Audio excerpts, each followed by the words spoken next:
Jaylen Brown! Jaylen Brown!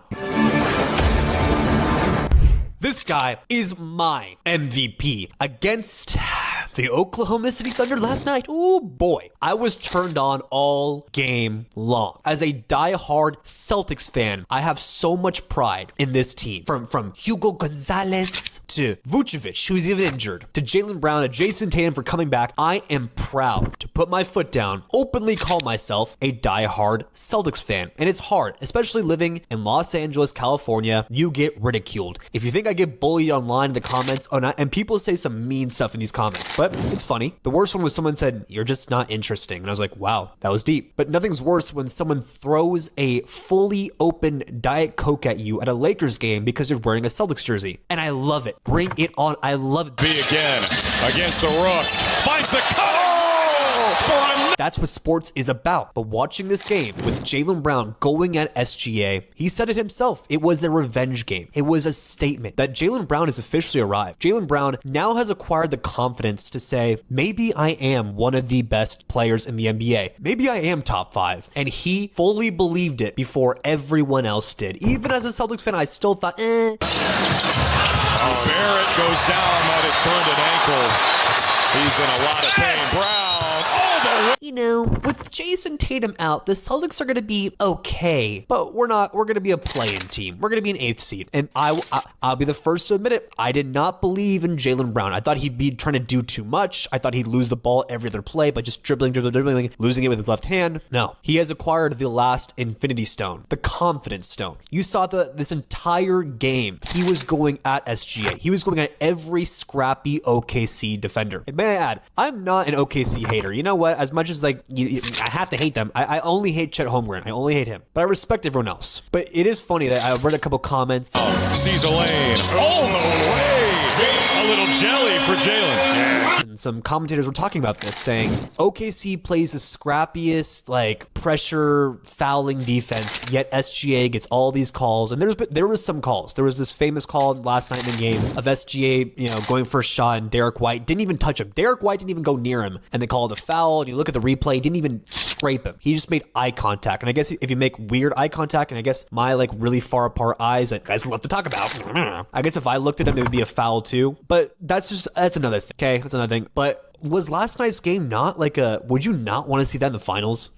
Even yes, there's bias. I just love to see the TD Garden on in the NBA finals. Do I think we're going to get there? Honestly, my pick was always the Knicks. I always thought the Knicks, but after seeing this game, and I know it's just one game, but both teams now were fully healthy going at it. And the Celtics came out on top. Step through, Brown for 2.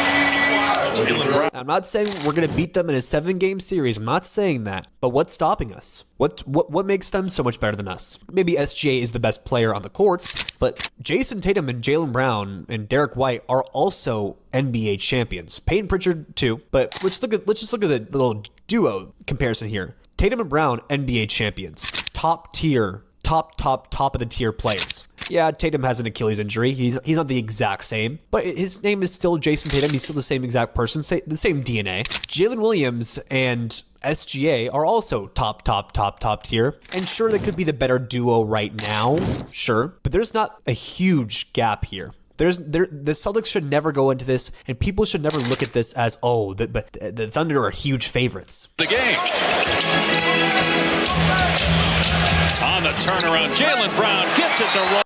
I don't think it should ever be like that. I think we have to put more respect on Jason and Jaylen, and especially Jaylen. He used SGA's own moves against him, got him jumping in the air, had a little gotcha moment.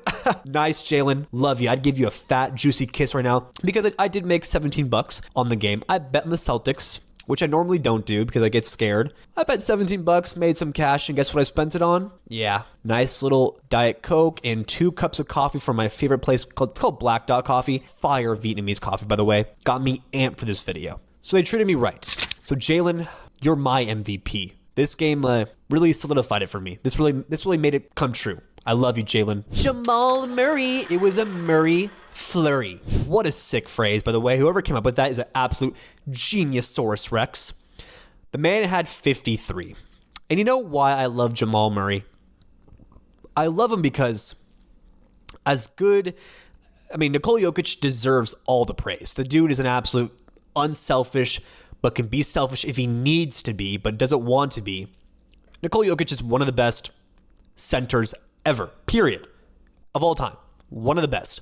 Top 3 in my opinion, but hey, don't sue me, right? Don't sue me. No, don't. I love my life sometimes. Most of the time I do. But that Jamal Murray flurry with 53 shows that, hey, Jamal Murray's there too. Hey, Jamal Murray's not just the guy who does a pick and roll with him, with Jokic. He's also a go-getter. Jamal Murray's also a guy who wants to put the ball in the hoop and who can do it at a very, very, very exceptional level. I love Jamal Murray. I do, and I love the Archer celebration. I love everything about him, and I love everything about the Nuggets. But it must suck being like the second fiddle to Nikola Jokic, not in terms of basketball-wise. Basketball-wise, it's great. I mean, Jokic gets does all the real dirty work and gets all the attention. But in terms of recognition and fame and just saying thank you, I feel like Jamal Murray doesn't get enough of it. He doesn't get enough people really acknowledging how good he is at basketball, how he can have a 30-plus point game every single night if he really needed to in the playoffs. I mean, he was the Lakers killer for the past 5 years in the playoffs himself. He had a couple game winners. Jamal Murray is clutch. Jamal Murray is handsome. And Jamal Murray has posted some really funny things on his Instagram story that he was famous for. Not going to say what it was, but it had to do with his girlfriend, and it was honestly hilarious. It was an accident, but that's what most people remember Jamal Murray for. But let's start remembering Jamal Murray not as the Instagram story guy, not as the guy who does the Jokic pick and rolls and goes, hey, good job, Jokic. You got this. No. Let's remember Jamal Murray as a guy who's a top tier second option in the NBA, a champion for a reason, because he has the ability to take control of this entire team if he really needs to. And when he does, it's night. When Jamal Murray is on, he's almost, I'm not going to say impossible to guard, but he's very difficult to handle. He's also a great facilitator. You can see the pick and roll Jokic has been unstoppable. Could you imagine how nice that would be to have Jokic be your screener?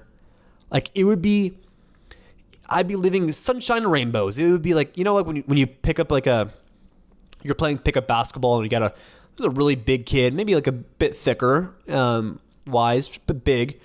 You always want that kid on your team, because like me as a point guard, because I'm 5'9", not the tallest guy. So when I play pickup basketball, I'm the point guard. Sick as hell, my boy. And I always pick first pick. I don't care how bad they are at basketball, even if they're untalented. Get the big, juicy guy that can set me screens. And it's GG's. Because screens can do everything from you. And getting a screen from Jokic, who a guy can either fade to three or roll. Jamal Murray has all the keys. And even without Jokic, I'd still think he'd be a very solid player. So the Nuggets, in my opinion, I think are the only team in the West that can beat the Oklahoma City Thunder. Okay, and the Spurs. Okay, the Spurs. Obviously, the Spurs beat them, I think, 3 times, I think. 3 times. So Spurs, Nuggets, and Thunder in the West. And I think the Nuggets can only go as far as Jamal Murray takes them. Because we all know Jokic is going to do his thing. He needs Jamal Murray to be on his AAA game for them to be the Thunder. So it's all on Murray, and I think he can do it. Thank you so much for watching. Chosen Sports is at war versus ESPN, and we are fighting every single day to be bigger than them. So please subscribe and support our channel every day. It means a lot.